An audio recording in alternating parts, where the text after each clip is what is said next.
the meeting to order. First up, we need to review the agenda and approve the agenda for use today. So I need a motion and support to approve the agenda. Support. We have a motion by Schnell, support by Pulaski. All in favor indicate by saying aye. Aye. Those opposed, the same. Next, we'll move on to item 3, which is public comment. Any public comment? We don't apparently have public comment today. One last call for public comment. There'll be another opportunity at the end of the meeting. Move on to item 4. We need to approve the minutes from our January 9th meeting. Motion by Walls, supported by Schnell. All in favor indicate by saying aye. Aye. Those opposed, the same. Passes unanimously. Thank you. First up, we have for reports, we have the Enterprise Group semi-annual report. Good morning, Commissioners. Welcome. How are you? How are you doing today? Well, how are you? Good. I'm Alex Maston. I'm VP of Economic Development for the Enterprise Group, and I will be giving you a short report today on our 2022 annual report. So real quickly, you should have a PowerPoint, or actually it's up. So in front of you, the first slide here, I'm just going to go over our 2022 numbers. Total jobs, new and retained, that were created are 1,241. Our total investment for 2022, 122 million. And then retention calls, I went on 46 in 2022. I also did 9 referrals to Michigan Works Southeast in 2022. And a couple of our project highlights, we did the Michigan Extruded Aluminum real property tax abatement. That was a $4.5 million investment, and it created 30 jobs and created and retained 30 jobs together. And then Mackey, they got a state essential services assessment through the MSF board, and that brought in $82 million investment. It will actually for this year, and then it will retain 241 jobs. So that is a highlight of our 2022. Any questions before I move forward onto our talent slide? Go ahead, Commissioner Pulaski. Thank you. And I just want to make sure I understand the import of the numbers. If we look at 122 million and divide by 1,241, that's got to be very close to $100,000 each. But that's not really what we're buying. We're not buying a job. We're making investments in equipment and stuff. Generally, it's real property, so that would be real estate. Okay. Is generally what our investments in. Just want to make sure I know kind of what I'm looking at there. Yes. Thank you, Mr. Chair. Yes, sir. Go ahead. All right. Next slide, you'll see the work that we've done in talent and workforce. This has actually been one of the main priorities in 2022 because generally, in the majority of the visits that I go on, talent is the number one topic. So we're actually working as part of the Jackson County Talent Consortium. There's a group of organizations that are working together. I highly encourage you to look up jacksoncountytalenthub.com.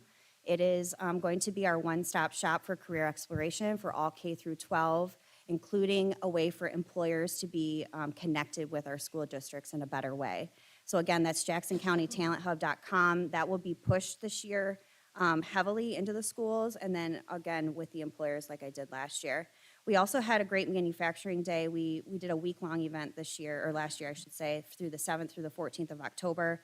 We did a open house at Lamatic, Advanced Turning Technique, Michigan Automotive Compressor. We also did a Women in Manufacturing panel that went well as lunch and learns in the schools. Any questions on talent that I can answer? Commissioner Snell. Thank you, Mr. Chair. How does the Jackson County Talent Consortium work with Southeast Michigan Works? So Michigan Works Southeast is actually on the board of the consortium, and they are one of the key executive committee members that come to every single meeting and that we work through. So Amber, who is now at Jackson College, was the one that was sitting on that panel, but it'll be now at Dakota Hart. Thank you. You're welcome. Commissioner Willis.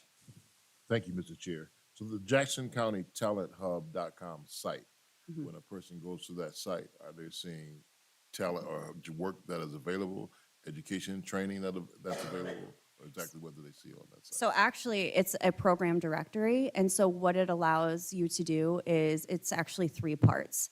So the first part is it allows service organizations like the Shop Rat Foundation, YMCA, the library to go in and put their summer camps on there, or any other career exploration services that they may offer. And then it allows parents and teachers and students to get on and find these programs all in one place. Instead of having to go to the Shop Rat Foundation, instead of having to go to the YMCA, it will all be housed on one-stop shop called the Talent Hub. And then everybody can get on and look at it and register or whatever, just look at what it's available. And then it also lists the PACT skills, which is the curriculum that's being pushed into the K through 12 to teach them soft skills in curriculum while they're in school. So you'll see those several things. And employers can join the PACT. They can sign up and put their information in there and say that they want to do mock interviews, they want to be a mentor, they want to help volunteer in school, and then the schools can therefore find employers who are interested in helping. Okay, so they can join that right on the website? Yep, it's under the employer tab. Thank you. You're welcome. Mr. Chair, if I may. Commissioner Plesky. Thank you, Mr. Chair. I see the manufacturing day, and every time I see something like this, I'm concerned, and with respect to a panel that's about women in manufacturing, I'm gonna ask you to describe to me how that is not a discriminatory process. That was actually an idea from the Shop Rat Foundation. She put that together and she invited myself to monitor it or to facilitate the discussion, as well as a tool and die apprentice from Mackey, Anita from DEP, Amanda Hutchings from Peak, and we had one other, I'm losing where she's from.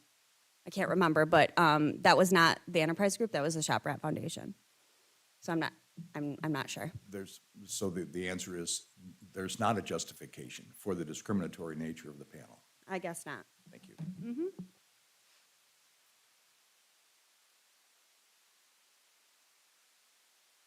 Okay. Next slide is the Blackman Downtown Development Authority. The Enterprise Group staffs this authority. Just a couple of updates. The work continues on I-94 West Avenue Bridge, which is going to include a non-motorized pathway there. And there's also going to be a sidewalk on the Boardman Road to Airport Road. That construction will not start until the I-94 work is completed. So you have not seen any work done on that yet, but it will be happening once that completes. Is that the non-motorized path and the sidewalk both? Correct. Okay. Thank you. Oh, I'm sorry, Debbie. Debbie's going to Any go. further questions? I'm going to give you the JTPN update because that's kind of my baby, if you will. Updates as of this morning. Sanitary sewer is complete. Storm sewer and the mass earthwork are ongoing. By the end of February, the following items will be completed on site. The force main relocation will be done. Consumers Energy, they do have the gas main relocated, but they're moving the services now, so that too will be done by the end of February. And then also the tree removal to ensure that we meet the March 1st deadline for the bats that somehow habitate in our trees. So those trees will be removed by the end of February as well. Currently, the JCDOT, the Department of Transportation team, primarily Charlie Briner, has been very efficient working with the wonderful people at the county finance to make sure our reimbursements are moving forward, making sure everything's accurate for invoices, things like that. So that's all moving forward. As it relates to marketing efforts for the park, we've done site selection magazine advertisements. We'll be doing that 3 more times this year. We've advertised in the Living Visitors Guide with Jackson Magazine. I'm doing a lot of social media marketing, things like that. And then it's a funny story, but not really funny. Last week, JTV was out there to do another drone flyover video because we're putting together a time-lapse video to show the start of the project all the way through to when we have our first development. And due to the mud issues because of the nicer weather we've been having, the gentleman got stuck out there. So, but be assured that Mead Brothers is very cautious of all the excess mud that's happening because of the nicer weather we've been having. And they're doing their very best to keep County Farm Road swept, so it's not, it's not an eyesore out there with all the mud, because I know there's been some concerns. At this point, are there any questions related to JTPN? If not, I will turn it back over to Alex. Thank you. Okay, just a couple more slides left. The next one we have is the Jackson County Brownfield Redevelopment Authority. The projects that are listed there, the projects we did in 2022, two new projects that were just approved at the last board meeting was Jackson District Library at their Hanover branch. They're going to be purchasing some real estate there and making sure it's ADA compliant, and we're helping them with that. The Blackman Township, Charter Township is expanding and has purchased the 2000 West Parnell, which will allow them to expand in the future. For our EPA grant, we spent $145,226, and we have $154,774 available. The term of the grant expires actually this September in 2023. So we are hitting the pavement and trying to get our projects in to help this community in the redevelopment of the brownfields. And then at the bottom there, the EPA update on the Michener Plating Superfund site, just a quick update on that. Community interviews by the EPA will start to begin this summer. And then they are currently in the process of selecting a contractor to perform the remedial investigation for the site. So that's what's happening over at Michener Plating currently. And then we also held a community outreach event in October of 2022 that was very well attended. So thank you all who did come. Any questions on our JCBRA entity? Sure. What exactly are we doing here with the community outreach on, was that on the Michener plant? No, that's the EPA. The EPA will be doing the community outreach on that. They have a community outreach coordinator named Charles that's been keeping us updated on his work. So our community outreach event that I was just mentioning, that was just for the JCBRA. We did that to let people know what projects we're working on. All right, thank you. You're welcome. Any further questions, board?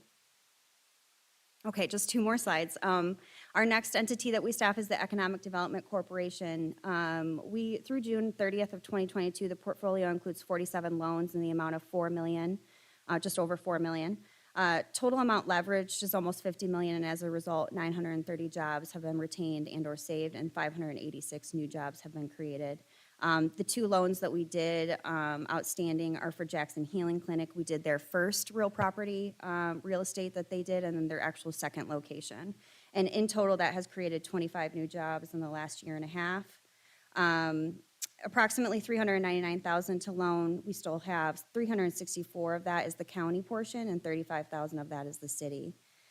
We have three prospects that we're working with right now, a manufacturer, one in housing, and one in logistics on our RLF program. So we do have new projects that are hopefully coming in 2023. Any questions on that?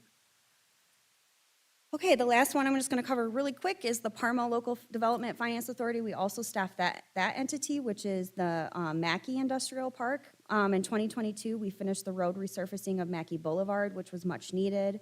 And then we also have been working with an alternative energy company, or consultant, I should say, who's interested in the 24.5 acres that we have west of Mackey. That has not come to fruition, but they are still interested, and we are still working with them. So any questions on the Parma LDFA? That is my last slide. Questions, board, last chance. Thank you all so much. Have a great day. Thank you.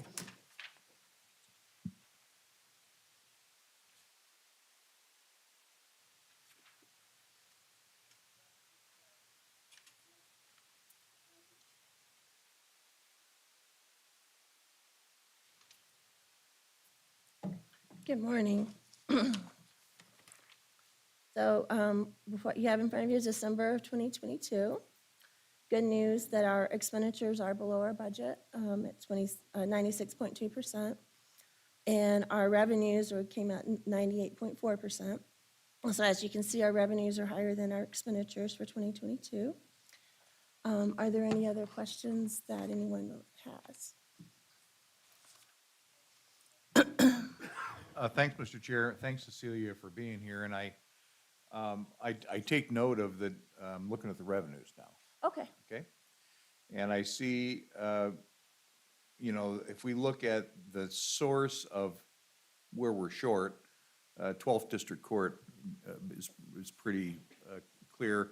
And of course, this is a little late in the year to be asking that question. Yeah, no But we're 800,000 roughly short of budget, and what it is what it is, but I'm curious to know what things didn't show up that we had budgeted for. I can, look, I can dive deep into that for you, but I just high level, just, I know, that just remembering this is a cash basis financial statement, so not, so we do receive revenues in 2023 that we do book as revenues for 2022. That's probably part of it, especially if it's from the federal government or the state government. I do remember there was a grant that they had come to the board early in the year on that did not happen. I don't remember the dollar amount. It may have been 200,000. I'd have to look, but there was never any expenditures against it either. But I can definitely dive in and just send you a report about that. Well, and If there's anything that they budgeted that they were thinking that didn't happen, after I look at my revenues and things like that. Well, I'm just looking at a high level. I'm not I looking for. understand. Okay, yeah. So what I hear is timing differences Definitely with because that happens with all of our departments. and the fact that some grant revenue didn't come in, but neither did we spend the money. And I do see that expenditures are under budget as well. Yeah, So I was just kind of curious about that, but that's a large, yeah, that's a large difference from budget. I was just curious. No, I'll take a look at it though for you, just to make sure that there's not something that they thought that was gonna happen that didn't happen. Because to be honest with you, I haven't dug into all of this. I've just been waiting for revenues to come in first and then start figuring out where we're at, but. Thank you, Mr. Chair.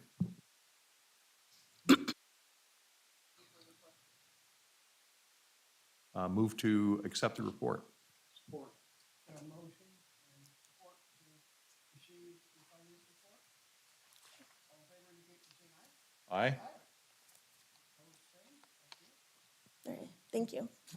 We need to back up one step. I missed one there. We need a motion and support to receive the enterprise report. I'll support. Got a motion by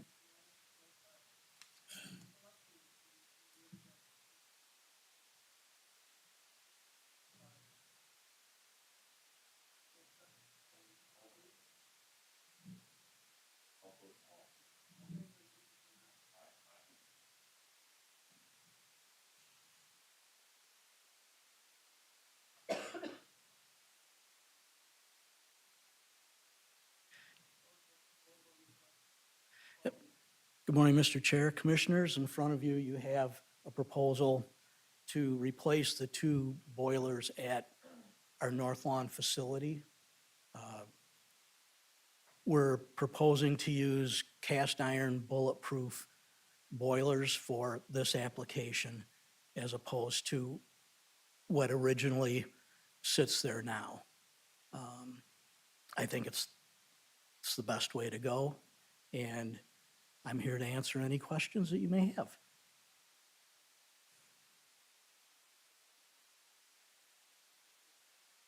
I'm sorry, I've got to ask one, Mr. Chair.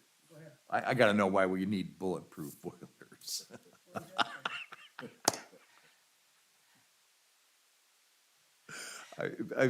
I suppose you were speaking to their robust construction, right?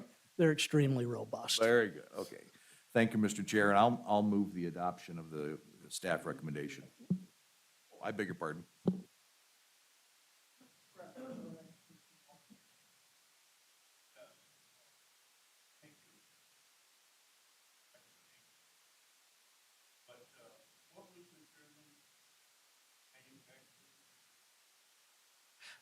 They were Cleaver Brooks. These are steam.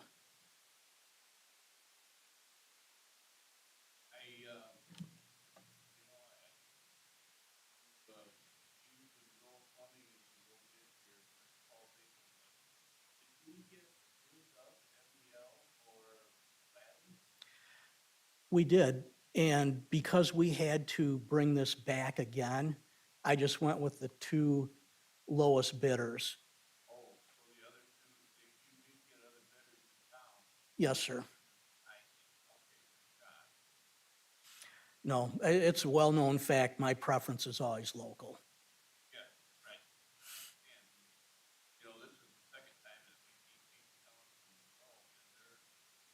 They're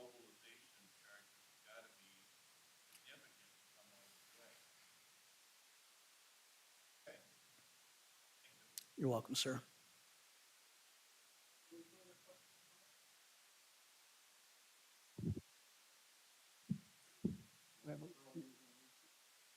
Which one's moving? Which one's I'll, supported? I'll move the adoption of the staff recommendation. Motion by Plesky, supported by Walls. All in favor indicate by saying aye. Aye. Those opposed, the same. Thank you. Thank you. Okay, next up, we have Parks. This will be the pickleball complex construction project. Kyle's actually not available today, but we do have Mike, the chair. If anyone has any questions, and of course, Kyle will be here for our Tuesday night meeting to answer questions. Morning all.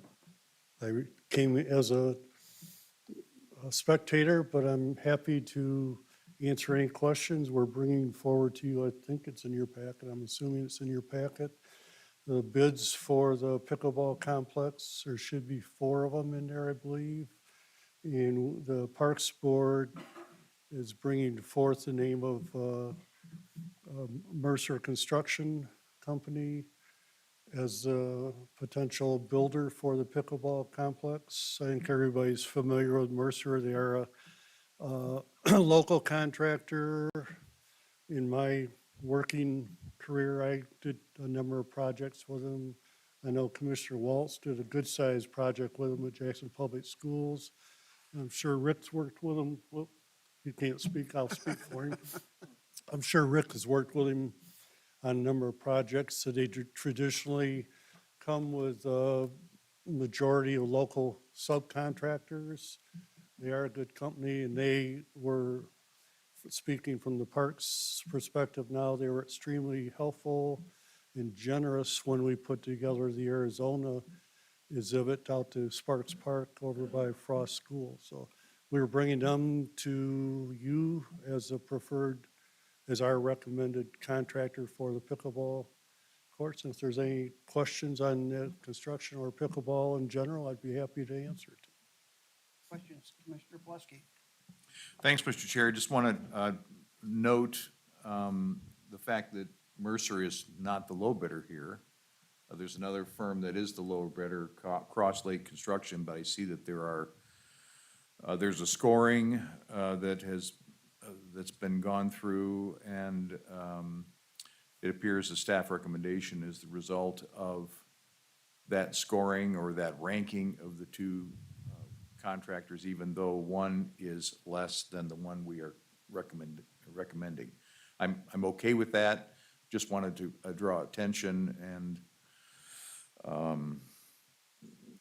draw our attention to the fact that we're not adopting the low one, but that there is apparently a reason that the staff find to be sufficient. That's all I'm, Where is Cross Lake Construction from? Again, I didn't bring my packet with me, Phil, or Mr. Chairman. Are they Uh, local? No, they aren't, but they, if I remember right, they have had some experience with pickleball complexes. But when the staff broke it down, I know there was some things on alternate bidding and thing. Again, I apologize, I don't have my packet with me. There is a couple Parks Board members here, if you remember, if your memory's better. Mr. Overton? Well, I can add that Mercer has great experience building these courts, and the low bidder did not have the experience. So that's why, frankly, the determining factor. Good, You good. know, I'm always interested in best price, but I'm also interested in keeping the money in the community, so I'm glad we can do that.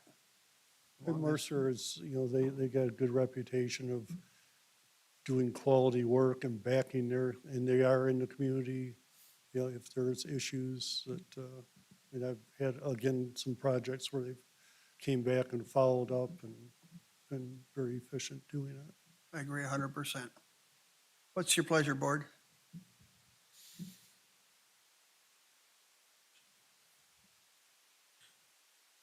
Okay, we're ready for a motion of support, or we have questions still?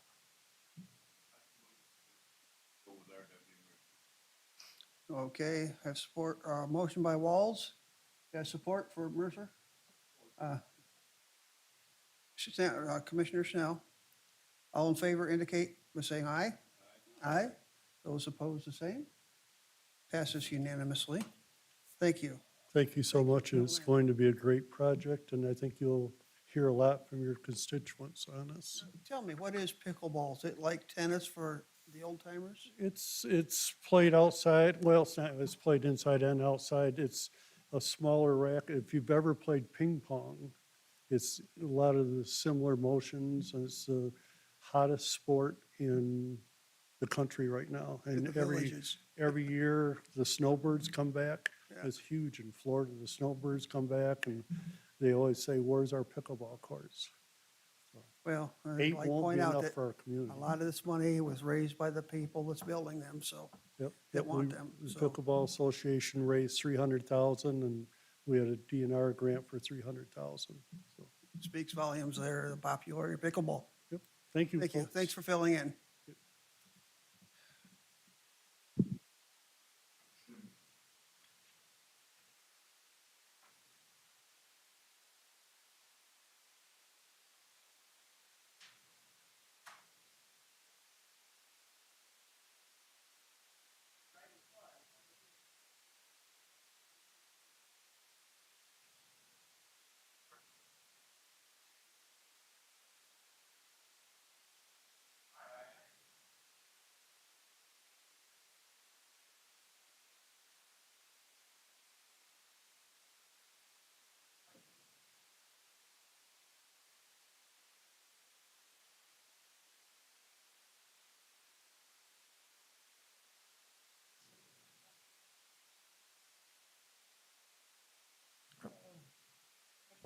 Yeah, thank you, Mr. Chair. You know, the Cross Lake is in my district. I'm likely to get at least a question about that. So looking forward to in advance for the support by administration of justifying the bids we just awarded.